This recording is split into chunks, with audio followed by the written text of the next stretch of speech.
allá de informar, educar, generar debate público, incluso entretener a la sociedad, el periodismo cuenta con una faceta determinante para garantizar la democracia. Es su función como el cuarto poder que seguiría el Ejecutivo, el Legislativo y el Judicial de todo Estado, y cuya concepción se originó en la Europa del siglo XIX, sobre todo en Francia y Reino Unido. Ya por entonces, pensadores como el británico John Stuart Mill o el francés Alexis de Tocqueville abogaron por una prensa libre y entendieron el papel de los medios de comunicación como un contrapeso al poder y un mecanismo de vigilancia sobre el gobierno y otras instituciones. En este sentido, el periodismo de investigación ha tenido y sigue teniendo un rol crucial no solo para dotar de transparencia a gobiernos que no desean tenerla, sino para exponer y corregir injusticias y abusos de poder en todos los niveles de la sociedad. Pero, ¿cuáles son los principales desafíos que enfrenta el periodista de investigación? ¿Qué habilidades debe poseer? ¿Cuál es el papel de las fuentes confidenciales? ¿Cómo se logra mantener los estándares éticos en tal labor? ¿Qué casos célebres han influido en el transcurso de la historia? ¿O cómo ha abordado el periodismo de investigación el mundo del misterio y los fenómenos anómalos? Bien, pues para responder a estas y otras cuestiones tenemos con nosotros a David Cuevas, periodista y autor, entre otras obras, de Los sin rostro, Dossier de lo insólito y Toni Peret y sus hermanos en el ritmo. David, buenas noches y bienvenido a Luces en la Oscuridad. Hola Adriana, buenas noches de nuevo y encantado de volver aquí a intentar iluminar un poquito más las noches de todos vuestros oyentes. Muy bien, feliz de que estés aquí con nosotros. El periodismo de investigación tengo entendido que te interesa especialmente y bueno, yo he dado ahora unas pinceladas, he hecho un poco una definición de en qué consiste, pero me gustaría para empezar que nos dieras tu visión, ¿no? Un poco lo que supone y lo que implica el periodismo de investigación. Pues Adriana, lo has definido muy bien de entrada. El problema es que algunas de las cosas que has dicho, que deberían ser lo santo y seña, o el alfa y el omega del periodismo de investigación, se ha perdido con el paso de las décadas, ¿no? Lo explicabas muy bien, el periodismo debe ser algo que se utilice para tener vigilado al poder. Por desgracia, en los últimos años, y cada vez más, se ha convertido en todo lo contrario. Parece una herramienta al servicio del poder. Y no me refiero a los periodistas freelance o aquellos bloggers u otros compañeros que trabajen por su cuenta o en pequeños medios, que alguno hay, sino a los grandes medios de comunicación que, por desgracia, suelen servir a ciertos intereses publicitarios y pues en muchas ocasiones políticos que, de alguna manera enfocan sus informaciones o terminan, instruyendo a los periodistas que trabajan en el medio y que en raras ocasiones hacen trabajo de campo o averiguan las informaciones por sí mismos para que orienten dichas informaciones, crónicas, noticias o reportajes de la manera que el medio crea más conveniente, y esto evidentemente suele estar relacionado con los intereses que tengan en ciertos aspectos, como antes decíamos. Uh-huh. David, ¿entonces crees que de los años 70, 80, 90 hablaremos de algunos casos paradigmáticos que sucedieron en esas fechas de periodismo de investigación? ¿Desde esa época hasta ahora se ha perdido, se ha dejado de hacer periodismo de investigación? ¿Qué ha pasado con eso? Sí, rotunda y tristemente sí.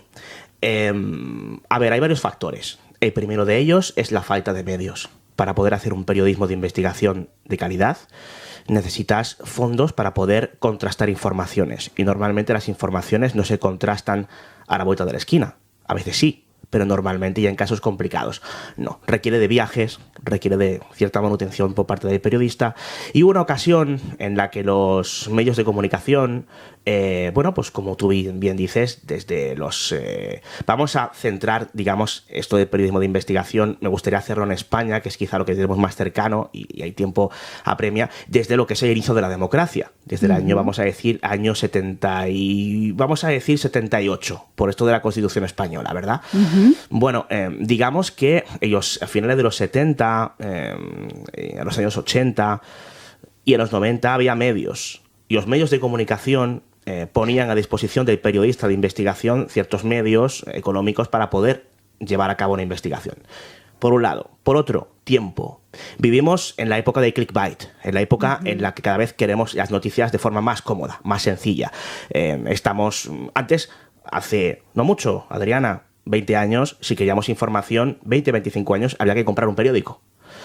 O había que poner la televisión para ver las noticias o poner la radio, ¿no? Para escuchar cualquier tipo de boletín informativo o, bueno, eso en lo que respecta al periodismo generalista. Luego estarían los programas especializados como este.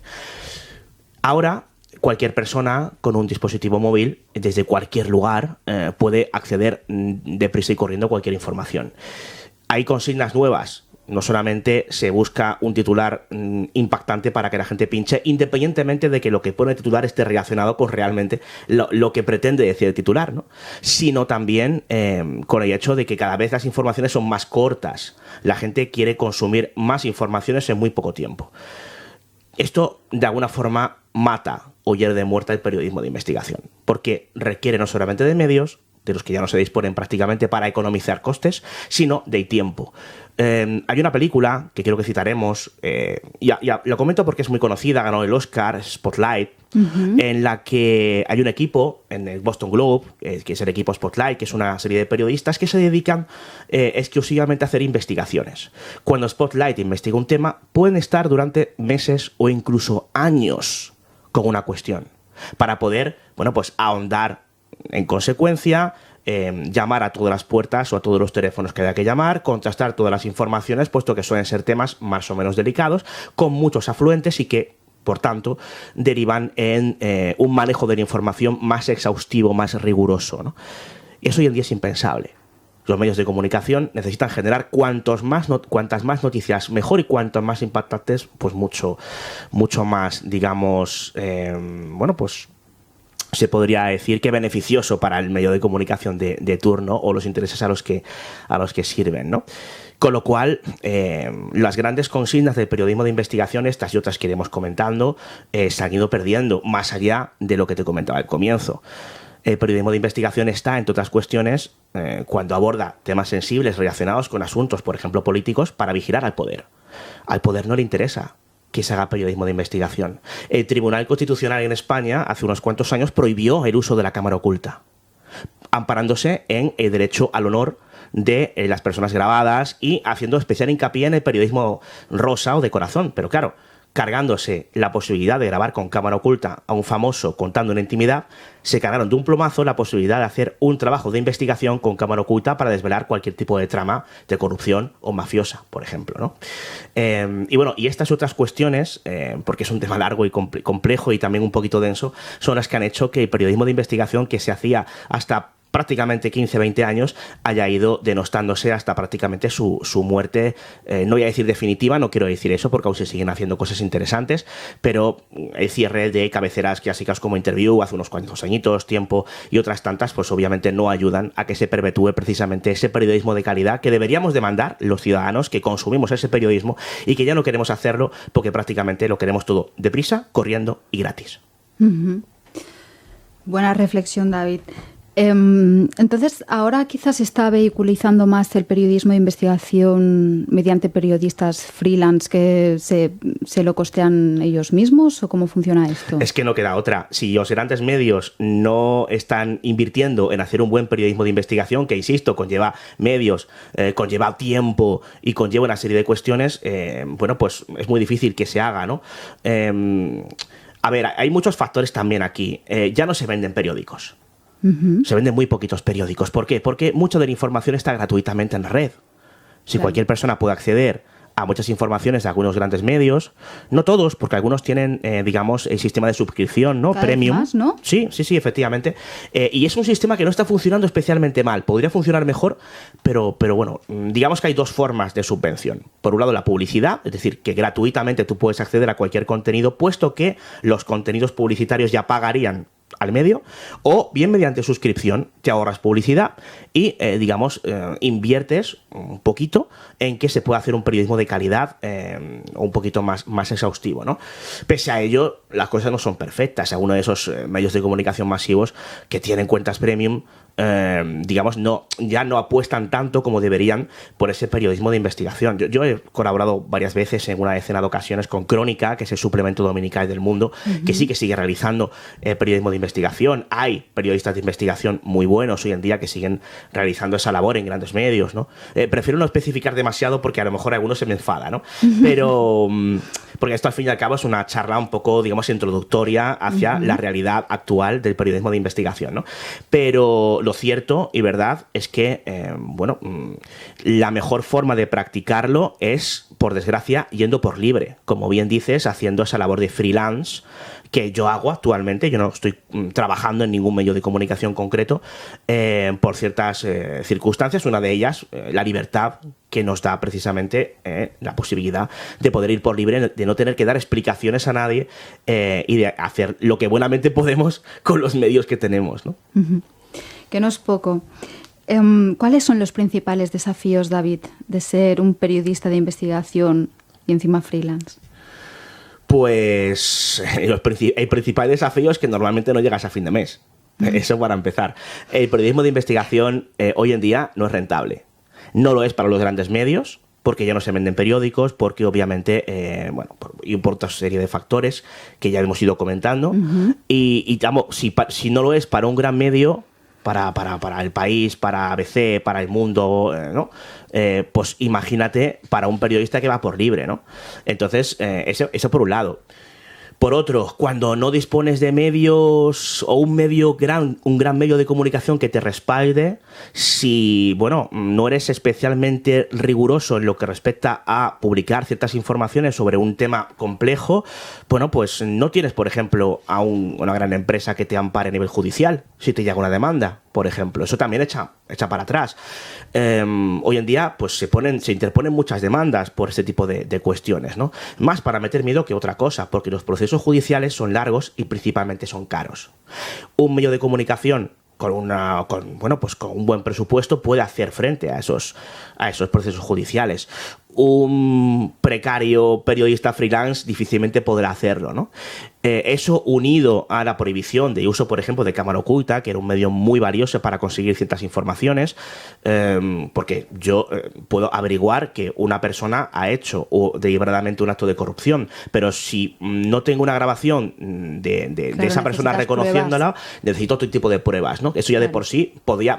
hay polémica al respecto, pero al menos se podía admitir a trámite en un juicio para ver si finalmente era o no lo suficientemente importante, en el juicio del juez, valga la redundancia, para que se tuvieran en cuenta esas pruebas, ¿no? Eso muy conocido, por ejemplo, el caso del padre Coraje, ¿no? Este padre de un hijo asesinado en los años 90, que estuvo investigando por su cuenta quién había matado a su hijo, puesto que la policía no consiguió dar con la tecla y consiguió algunas declaraciones muy interesantes por mediación de grabaciones en cinta de cassette, y estas pues no fueron admitidas a trámite porque se habían obtenido de forma, digamos, ilícita, por ejemplo, ¿no? Esto era cuando todavía se podía hacer cierto periodismo de investigación con cámara oculta, ahora ya ni eso. Entonces es francamente complicado, y los desafíos pues son estos que te comento, y el hecho de también ser señalado, convertirte en una persona conflictiva porque has hecho público, por ejemplo, una información que no interesa a aquellos que pagan a los grandes medios de comunicación de los que viven la mayoría de los periodistas, etcétera, etcétera, ¿no? De hecho, David, tengo yo una lista aquí, para que veamos hasta qué punto puede ser desafiante esta labor, que estarás de acuerdo que puede llegar a ser heroica. Tengo una lista de periodistas de investigación que finalmente fueron asesinados porque le buscaron las cosquillas a quien no debían hacerlo, ¿no? De alguna manera. Entonces, tengo aquí, mira, fíjate si la lista es larga, ¿eh? Daphne Caruana Galizia, una periodista maltesa conocida por su investigación sobre la corrupción en Malta. Fue asesinada en un atentado con bomba en 2017. Fue clave en la investigación sobre los papeles de Panamá en Malta que salpicaban al gobierno de Joseph Muscat. Como digo, fue asesinada con una bomba pegada a su coche. Otra periodista rusa conocida por su cobertura mediática crítica del gobierno ruso y los abusos de derechos humanos en Chechenia. Se llamaba Ana Politovskaya, perdón por la pronunciación. No, es correcta. Y fue asesinada a tiros en 2006 en Moscú. En México teníamos al periodista Javier Valdez Cárdenas, que cubrió el crimen organizado en México y fue asesinado no hace tanto, en 2017, en Culiacán, en Sinaloa. De hecho, en México es brutal. Hay cantidades de periodistas que son asesinados de forma absolutamente impune. Hay un libro que yo recomiendo, se llama Narcoperiodismo, en el que te habla precisamente de esta realidad en México, ¿no? De periodistas que han investigado el tema y que han fallecido. Y así terminó pasando con el autor del propio libro, que se lo acabaron cargando precisamente cubriendo una de estas cuestiones relacionadas con tráfico de drogas, ¿no? Bueno, otro caso muy paradigmático me viene a la cabeza... Robert Saviano. Sí, Roberto Saviano, autor del libro Gomorra, en el que es un libro, no tengo muy claro si es una especie de reportaje o crónica personal. Es un libro muy interesante en tanto a lo que cuenta, pero un tanto confuso en cuanto a la narración. Pero vamos, que lo importante es que puso ahí descubierto a nivel social una realidad bastante tremenda, como es el tema de la camorra napolitana. Por ejemplo, de hecho, hay una película y una serie de mejor factura que la película, a mi humilde opinión, que cuenta bastante bien los entresijos de la camorra napolitana, ¿no? Y es un señor, por ejemplo, que en las primeras, para que nos hagamos una idea, ¿no?, de los desafíos a los que tú te referías antes, en lo que respecta al periodismo de investigación, él tenía el objetivo de intentar ser entrevistado en el mayor número de medios posible porque creía que cuanto más conocido fuera, más complicado iba a ser quitárselo de en medio por una cuestión, digamos, social, ¿no?, al propio periodista, ¿no? Sí, sí. Yo creo recordar que el tío ha declarado que está arrepentido de la labor que hizo porque, bueno, o sea, de alguna manera... ¿Has escuchado eso? Sí, claro, es que él más que una labor puramente periodística, era una labor más de crónica, digamos, social. Entonces, claro, al contar esta historia, al contar la historia de su país, su vida, tal y como conocemos lo que es la vida de cualquier oyente que nos escuche, levantarse, tomar café, irse a trabajar, quedar, por ejemplo, con unos amigos a tomar algo, ir a cenar, irse de vacaciones, eso desapareció porque está absolutamente amenazado. Y bueno, es un tipo muy activo en redes, por cierto, sacó un ensayo muy interesante llamado 000, también sobre el tema del tráfico de cocaína. De hecho, aparecía España por ahí. Citaba, quiero recordar, que Marbella. También hay una miniserie muy interesante, creo que la hizo Amazon Prime. Y bueno, una figura pues muy conocida y que es un muy buen ejemplo, Adri, de lo que vendría a ser precisamente un periodista de investigación más o menos conocido, mediático, que bueno, que explotó comercialmente hace unos añitos, ¿no? Porque Roberto Saviano se llegó a infiltrar. Sí, es que no recuerdo bien. Más que infiltrarse, y contó sus propias experiencias, digamos, en diferentes ámbitos que tocaban de una u otra forma diversas parcelas de la camorra napolitana. Pero se puede considerar hasta cierto punto una infiltración. O sea, yo creo que la apreciación es correcta. No sea infiltración al uso que podemos tener en mente, pues yo qué sé, del periodista Antonio Salas o muy conocido en este país debido a libros como Diario de un Esquín, El año en que trafiqué con mujeres, o El Palestino, y otros tantos, ¿no? Esa labor de periodismo de infiltración que también hizo, por ejemplo, un periodista inglés que se infiltró entre los hooligans, por ejemplo, también para contar ese mundo, y que también desarrollaron grandes periodistas. Podemos tirar de historia y hablar, por ejemplo, de un caso que no es especialmente conocido. Ella es conocida, pero no por su primera investigación. Es el caso de Nellie Bly.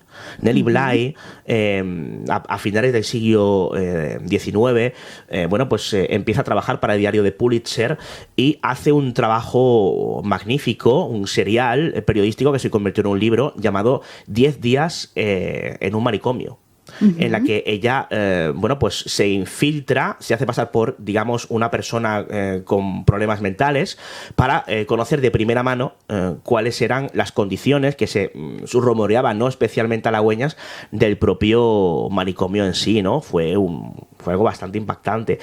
Luego ella fue muy conocida por aquel serial periodístico de la Vuelta al Mundo en 72 días, si mal no recuerdo, pero es trágicamente olvidado, digamos, esta primera investigación que hizo, en la que, se le encargó hacer un reportaje al uso sobre el tema y ella dijo, la mejor forma de hacerlo es meterse dentro. Y recuerdo como ella se metió en un hostal y empezó a ensayar caras de loca delante del espejo y demás. ¿En serio? Sí, salió a la calle, empezó a liar la pardísima, a gritar para que ella llevara ingresada, luego de llevarla primero tenían que llevarla a un juez, el juez dictaminó que estaba loca, ya se hizo pasar por loca para que finalmente pudiera acabar en el manicomio de turno, ¿no? Y luego hay muchos casos, por ejemplo, el caso de periodismo infiltrado, que a mí me resulta más curioso, es el del alemán Gunther Wallraff, por ejemplo, ¿no? Cuya obra, bueno, top, tú conoces bien, Adriana. Cabeza de turco. Cabeza de turco, efectivamente. Pero bueno, él ha hecho varios libros francamente interesantes, ¿no? Cuéntanos esta historia de Cabeza de turco. ¿De qué trata? Bueno, Cabeza de turco son varias historias que terminan derivando en una concreta, ¿no? Es un libro muy interesante. Lo que hace es denunciar las condiciones laborales de su país. Entonces, lo que hace en Cabeza de turco es infiltrarse en diferentes trabajos, haciéndose pasar por una persona turca.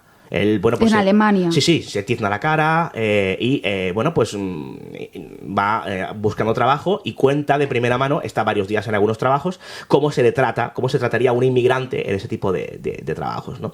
Y fue un pelotazo, ¿no? El periodista indeseable, es como lo llamaban, así es como se titula uno de los libros, Anagrama, ha publicado varios de ellos, y este tipo se disfrazaba, se le ocurraba muchísimo para hacer todo tipo de investigaciones periodísticas, algunas de días, otras de semanas y otras de meses. Una de las más famosas es cuando se infiltró en el famoso diario alemán, muy sensacionalista, que se llama Zeit, creo que se llama, ¿no? No recuerdo ahora mismo el nombre del diario. Bueno, ahí se infiltra en este diario y bueno, pues al final termina escribiendo o haciendo una crónica, se sale del diario, de las malas prácticas periodísticas que había por parte de este diario. Bueno, acabaron a juicios, bueno, tuvieron una movida importante, sí. Y bueno, no sé, es un personaje genial y fantástico que yo animo a todos los oyentes a que le descubran. Es Gunther con Wallraff con 2 L's. No es fácil el apellido, pero es muy, muy curioso, ¿no? Otro tipo de periodismo encubierto también, aunque este era más un periodismo canalla, un periodismo gonzo, es el de Hunter Thompson, que este periodista es un poco más conocido, un periodista americano, que fue muy conocido por una obra, Miedo y Asco en Las Vegas, que también se convirtió en una famosa película protagonizada por Johnny Depp, que era uno de sus mejores amigos, por cierto. Y bueno, quizá no mucha gente sabe que Hunter Thompson se hace especialmente conocido en Estados Unidos por infiltrarse en Los Ángeles del Infierno. Ahí es nada. Él no aparece infiltrado, sino simplemente ahí sí se presenta como periodista que quiere hacer, digamos, una crónica sincera de lo que ellos hacen. Y termina acompañándoles y, bueno, acaban casi cargándoselo de una paliza. O sea, la historia es muy interesante y que apareció publicado en un famoso libro, ¿no? O sea que ahí tenemos algunos ejemplos de este periodismo pues comprometido, encubierto, y que obviamente en el que ya te juegas algo más que una paliza, ¿eh? Ya directamente, y según los temas en los que te metas o las personas con las que andes, te puede jugar directamente la vida. Bueno, claro, mira, antes que mencionábamos a estos periodistas asesinados finalmente por llevar a cabo su labor de informar, ¿qué significa esto del periodismo gonzo para aquellos oyentes que no conozcan este término? Bueno, el periodismo gonzo es un apelativo que nace a raíz de las investigaciones del propio Hunter Thompson. De hecho, no sé si se lo atribuye él mismo o se lo atribuye un medio, no recuerdo ahora mismo. También tiene libros súper interesantes, los tenéis todos en Anagrama. Es que son todos muy buenos. Yo he leído creo que prácticamente todo lo que ha escrito Hunter Thompson, ¿no? Y bueno, pues ese periodismo en el que tú, de alguna forma, te metes a lo gonzo. No te quemas literalmente, pero es una forma, digamos, radical de hacer investigaciones. Ejemplo, Miedo y Asco en Las Vegas. Quiero escribir sobre drogas. ¿Qué hago? Puedo entrevistar a expertos en droga, puedo coger un escotado, puedo preguntar a una persona que se dedique al tema desde el punto de vista clínico, puedo entrevistar a personas que han estado enganchados a las drogas, o otras que lo siguen estando. No. Hunter Thompson directamente decidió que la mejor forma de hablar sobre drogas era meterse de todo. O sea, literalmente.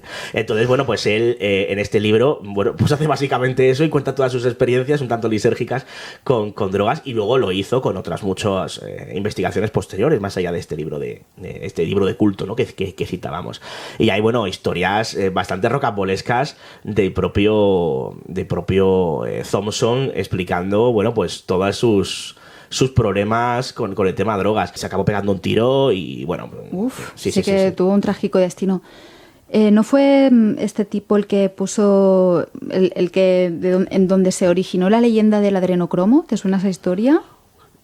No estoy seguro. En Miedo y Asco en Las Vegas hay un momento que dicen que están consumiendo adrenocromo, que se supone que es una hormona que se segrega en las glándulas suprarrenales. Y que bueno, que eso que tiene unos efectos psicodélicos muy intensos. No, recuerdo el libro, pero no con tanta nitidez como lo recuerdas Esto tú. sale en la película. ¿Sabes lo que pasa? Que la peli la tengo, pero no la he visto. ¿No has visto Miedo y Asco en Las Vegas? No la he visto. He leído el libro, pero aún no he visto creer. la película. No. Es que el libro me gustó mucho y dije, a saber qué hacen aquí. Ya sabemos las míticas leyendas de qué es mejor si la peli o el libro, ¿no?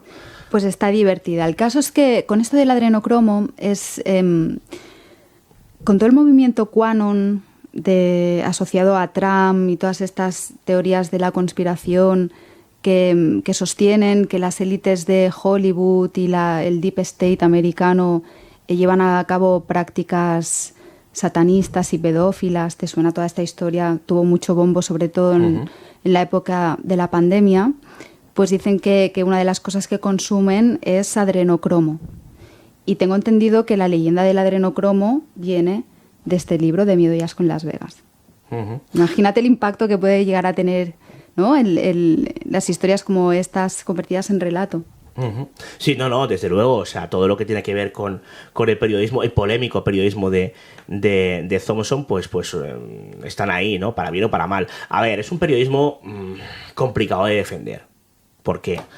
Porque en el momento en el que el periodista pasa a ser parte de la noticia, claro, ya pierde la objetividad. Claro. Con lo cual, los libros de Thompson son muy divertidos, pero nada objetivos, desde mi punto de vista. Quizá, bueno, el de Los Ángeles del Infierno todavía, bueno, esto es una opinión muy personal, ¿eh?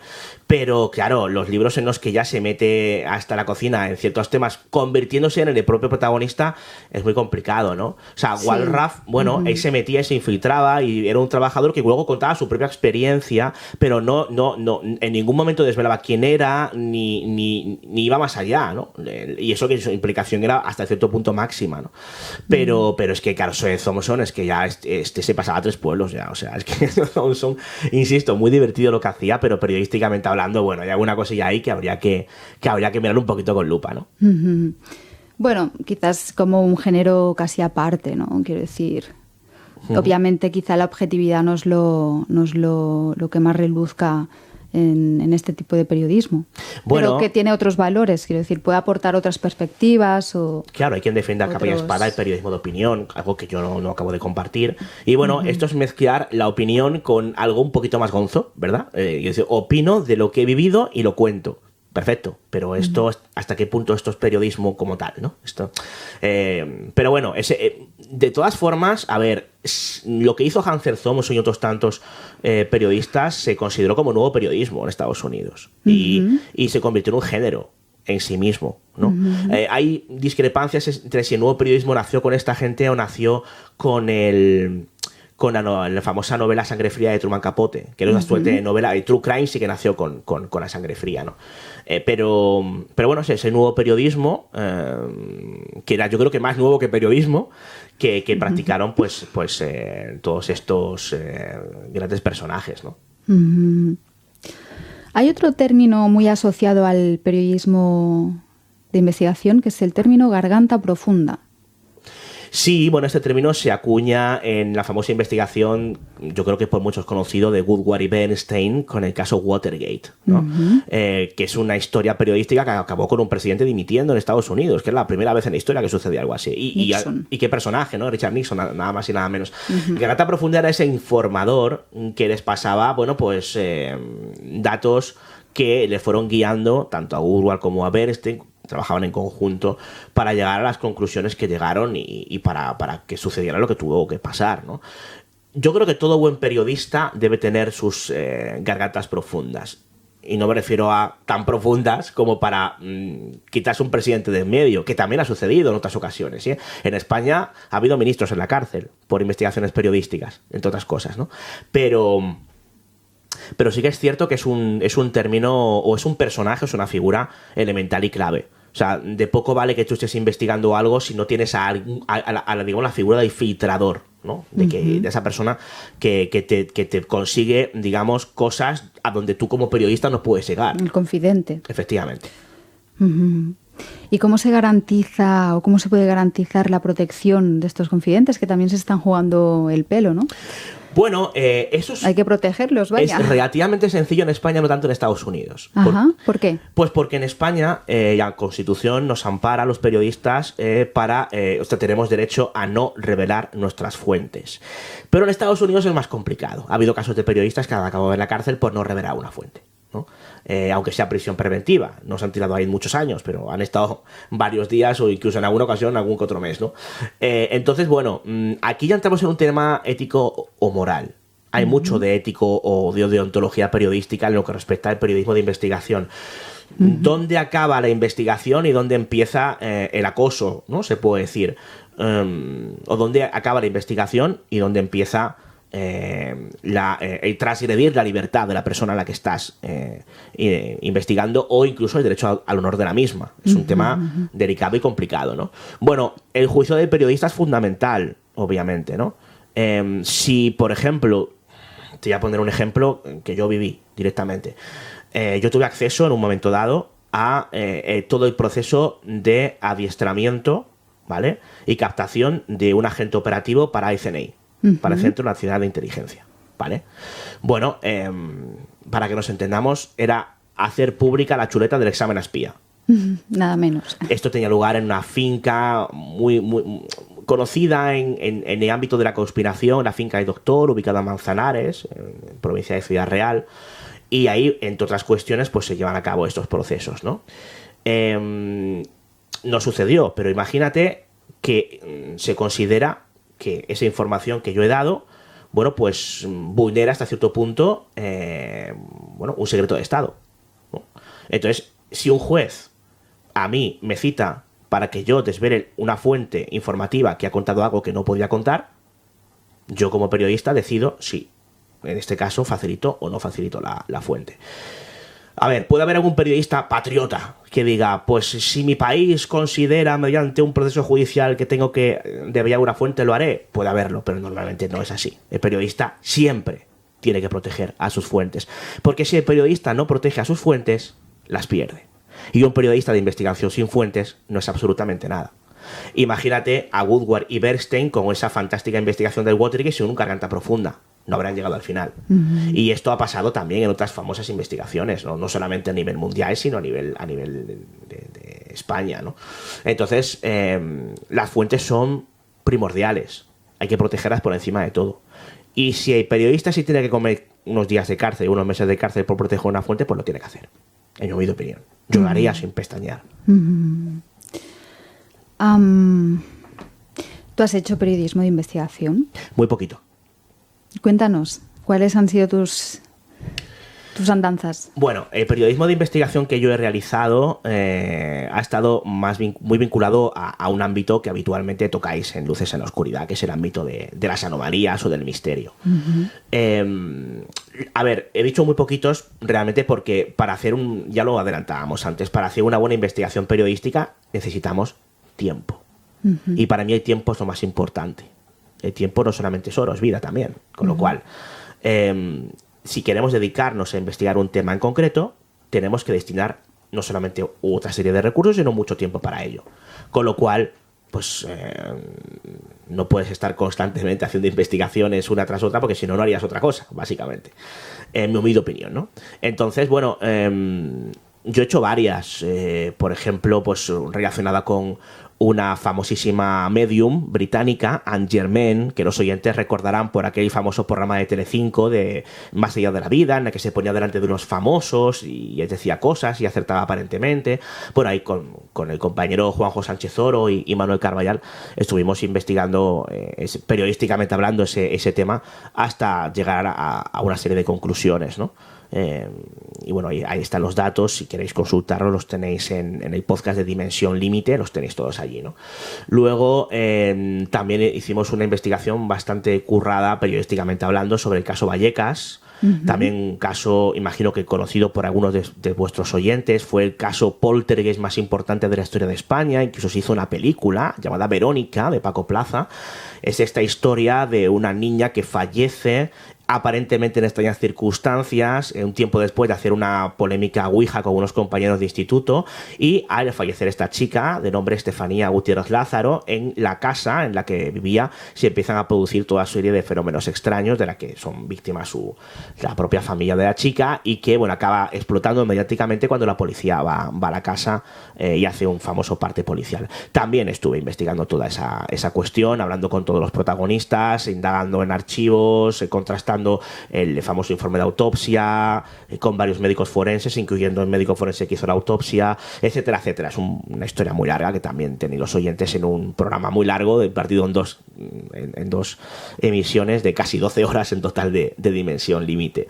Xavier C. también es una historia Cuéntanos esta bien, la de Xavier C. Bueno, David. pues junto a mi compañero Manuel Carballal, que también intervino junto al amigo Juanjo Sánchez Oro en la investigación de caso Vallecas, aquí básicamente, pues por resumir un poquito, hay un señor que se hacía llamar Xavier C., que a mediados de los años 80, año 85, en el dolmen de Valgorguina, corrígeme si me equivoco, que mi catalán es muy malo. Valgorguina, bueno, pues ahí tiene lugar un aparente encuentro con no extraterrestres, sino intraterrestres, que vendrían a ser los seres que no están sobre nuestras cabezas sobrevolándolas, aparentemente, sino bajo nosotros. Y bueno, pues él narra un encuentro que se termina trasladando a una abducción, y hay unas fotografías de los seres. Esto rompía completamente, digamos, el canon ufológico conocido en lo que respecta a este tipo de encuentros, porque hasta ese momento, que se supiera, no había fotografías de los seres que aparentemente abducían al testigo. Eran unas manos muy extrañas, con unas garras, una especie de cara o careta muy rara. Bueno, el caso es que esta historia, bueno, acaba siendo muy conocida mediante uno de los ufólogos pioneros de España, pues natales de Cataluña, como es Antonio Rivera. Es el caso de abducción más internacional que tenemos, porque aquí quizá no es muy conocido, pero fuera de España sí lo fue. Se publicó en revistas muy importantes como la Flying Science Review y otras tantas. Y bueno, fue un tema muy conocido, muy mediático, en el que hubo incluso una aparente hipnosis y demás. Bueno, pues nosotros conseguimos localizar al propio Xavier C., a quien no había tenido acceso a ningún otro investigador, porque el propio Rivera, que se adueñó un tanto del caso a nivel mediático, lo blindaba para que nadie pudiera hablar con él. Así nos lo contaron varios compañeros que intentaron acceder a él en la época, años 80 principalmente. Y bueno, pues conseguimos localizar a Xavier C., y cuando lo hicimos, él nos confirmó en varias ocasiones, puesto que fueron varias entrevistas, que su historia había sido una invención previo pago de una cantidad cercana a 10.000 euros que le había solicitado el propio Antonio Rivera. Claro, esto obviamente pues fue una cuestión muy incómoda, que no gustó a varios compañeros por implicar pues a este ufólogo que ya falleció hace ya creo que 23 años, Antonio Rivera, en 2001, y con el cual pues no pudimos contrastar la información, obviamente. Entonces, bueno, pues no solamente tenemos el testimonio de Xavier C., sino también el de su hermano, a quien también localizamos, a varios compañeros de Antonio Rivera que lo conocían y que conocían la historia de la época, y llegamos a la conclusión, auspiciada, insisto, de entrada por el propio Xavier C., de que aquello había sido un fraude, bueno, pues orquestado al parecer o impulsado por el propio Antonio Rivera. Entonces, bueno, una de las consecuencias... Causó revuelo. Claro, una de las consecuencias que tiene este tipo de periodismo es que en ocasiones las conclusiones pues son muy incómodas. Son incómodas para otros compañeros, son incómodas incluso para algunos de los oyentes o de los lectores que te pueden llegar a seguir en un momento dado. Pero bueno, el periodista yo creo que se debe a sus oyentes y lectores, pero se debe aún más a la verdad, ¿no? Y bueno, ya lo decía Manuel Vicent, ¿no? El riesgo que corres al buscar la verdad es que acabes por encontrarla. Entonces, que debería ser una de las señas de identidad del periodismo de investigación. El hecho de que la realidad que encuentres no sea pareja a la ideología de tu medio no ha de significar que esa información pues no pueda darse, ¿no? De ahí por desgracia, el mejor periodismo de investigación quizá no se haga en un gran medio, sino que se haga por medio de compañeros freelance, ¿no? Que van por su cuenta y que son los que trabajan, entre otras cuestiones que no lo hemos citado, lo hemos pasado muy por encima, las corresponsalías de guerra, ¿no? Ahora tenemos un foco muy activo, otro ¿no? temazo. Otro tema muy, muy complicado de personas que ahí sí que hay un buen ejemplo de personas que van allí a jugarse la vida en el frente de batalla, ¿no? Entonces, bueno, pues en ocasiones tenemos consecuencias que no gustan, pero que son precisamente las mismas consecuencias que se obtienen cuando encontremos la verdad, pese al riesgo de encontrarla. Porque, David, yo te he escuchado en más de una ocasión decir que tú no te apuntaste a la carrera de periodismo para hacer amigos, ¿no? Sí, esto es una frase que yo le he copiado, con todo respeto, a un gran periodista español como es Melchor Miralles. Melchor Miralles se la jugó bien jugada cuando junto a Roberto Arqués investigaron los GAL, algo que luego siguieron haciendo otros periodistas que son históricos en España, como Manuel Cerdán o Antonio Rubio, ¿no? Estas investigaciones derivaron en procesos judiciales y acabaron con 2 ministros en la cárcel. Poca broma. Y bueno, pues Manuel Cerdán, en una entrevista que hicimos el compañero Jesús Ortega y un servidor en El Dragón Invisible, él nos decía que bueno, que ahí no le importaban las consecuencias o quién se pudiera enfadar porque él no se había metido en periodismo para hacer amigos. Me parece una gran frase y que yo hago mía con su permiso, claro, porque es una gran verdad. Hay personas, no tanto en el periodismo, que también, ¿no?, sino en el ambiente de estos temas del misterio, que se introducen en el mismo para cosechar amistades o para encontrar a personas afines, que me parece fantástico y estupendo. Pero cuando la labor no la haces como aficionado, sino como periodista, aunque todos de una u otra forma seamos aficionados a los temas, creo que te debes un poquito más a las personas a las que te diriges, ya sean televidentes, oyentes o lectores. Con lo cual, bueno, pues yo considero que hay que contar las cosas que se averiguan de la forma en las que hay que contarlas, ¿no? Y esto, obviamente, pues no gusta a muchos, como antes decíamos, y hace que en ocasiones pues generes enemigos. Hay compañeros que, con tal de no generarse enemigos y conseguir escalar puestos en ciertos medios, pues nunca les vas a ver desmontando nada. Nunca les vas a ver involucrado en cualquier tipo de investigación, por mínimamente que sea, a nivel polémico, ¿no? ¿Por qué? Pues porque consideran que eso puede enfadar a alguien. Y en el momento en que enfadas a alguien, pues te puedes convertir precisamente en el fruto de las iras de esa persona o de otras, ¿no? Bueno, es una cuestión obviamente respetable, cada uno hace lo que considera, pero yo creo que el periodismo, el auténtico periodismo, va más allá de los intereses, digamos, laborales o comerciales que puedan tener otros compañeros. En este caso, en el caso de Xavier C., tengo entendido que también fue ciertamente polémico vuestro acercamiento a este protagonista, Xavier C., ¿verdad, David? Sí, bueno, a ver, nosotros intentamos, bueno, hablamos con él por correo electrónico, se perdió el contacto, conseguimos hablar con él telefónicamente. En esa entrevista telefónica que yo mantengo con él, informal, yo le pido si podríamos vernos personalmente para que me cuente esta historia. Él dice que lo considera, no solamente accede, sino que lo considera necesario para que se conozca esta historia en condiciones de una vez. Y cuando eso lo teníamos cerrado, su familia se blindó para que no pudiéramos acceder a él.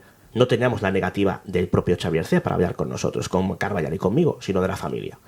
¿Qué hicimos? Bueno, pues intentamos convencer a la familia, no lo conseguimos, incluso a mi ¿Pero por qué mediaba la familia? Pues porque esta persona había tenido un problema médico, había sufrido un ictus un tiempo atrás, se había quedado ciego, y consideraban que no estaba en pleno uso de sus facultades mentales como para que fuera molestado, básicamente.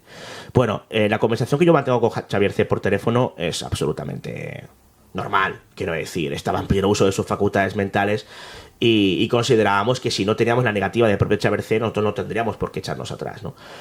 Se nos llegó a amenazar incluso de llamar a los Mossos de Escuadra si seguíamos molestando. Bueno, pues a lo mejor cualquier compañero se hubiera quedado ahí. Nosotros consideramos que no procedía. Si este señor había sido partícipe directo de un fraude y estaba dispuesto a contárnoslo en un principio, hasta que él se negara a hacerlo, nuestro deber era intentar que nos lo contara y acceder a la fuente de forma directa. De forma que, bueno, pues junto al compañero Ramón Álvarez, con el que estaba hace unos minutos, por cierto, curiosamente, decidimos pues ir a al domicilio de Xavier C, que tenía buena dirección porque ahí mismo me lo facilitó para poder visitarle antes de que su familia pues se cerrara en banda.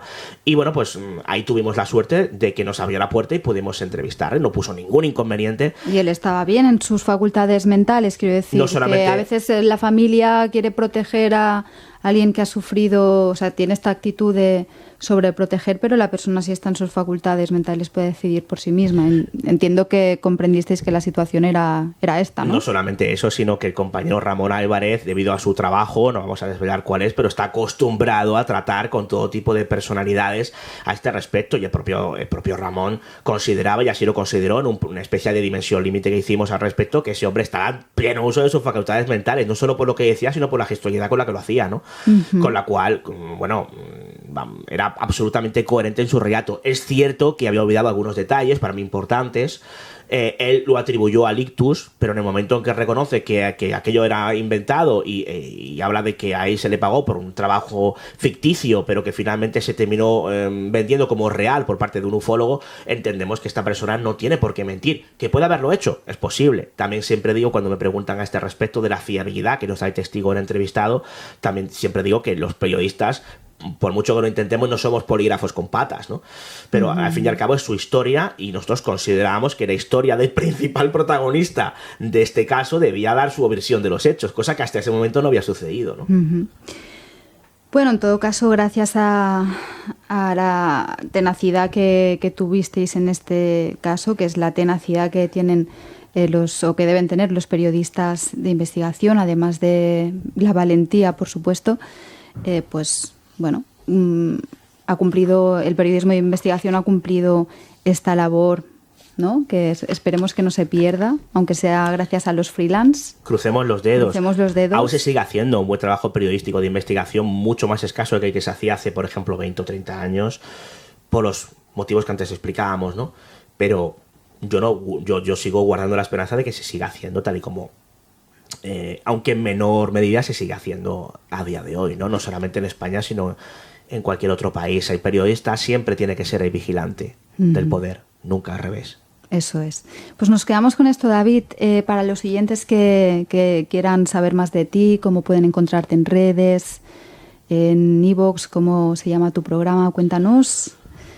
Pues lo tienen fácil, me tienen en Twitter como de Cuevas C, tengo también página en Facebook como David Cuevas, en Instagram me tenéis como David Cuevas Insta, y bueno, un correo electrónico, por ejemplo, si queréis contactar conmigo, pues dimensionlimite@gmail.com, y bueno, pues ahí podéis contactarme para cualquier duda, cualquier cuestión o cualquier cosa que queráis saber. Y en cuanto a radio, bueno, pues ya he citado en un par de ocasiones, hago un podcast llamado Dimensión Límite, ahora reconvertido en una suerte de spin-off llamado Expediente DL, que son las siglas de Dimensión Límite, en las que hago entrevistas en ocasiones a periodistas de investigación o en ocasiones hacemos algún que otro especial de propia Dimensión Límite sobre investigaciones relacionadas con cuestiones asociadas a lo anómalo en unas ocasiones, y en otras quizá no tanto.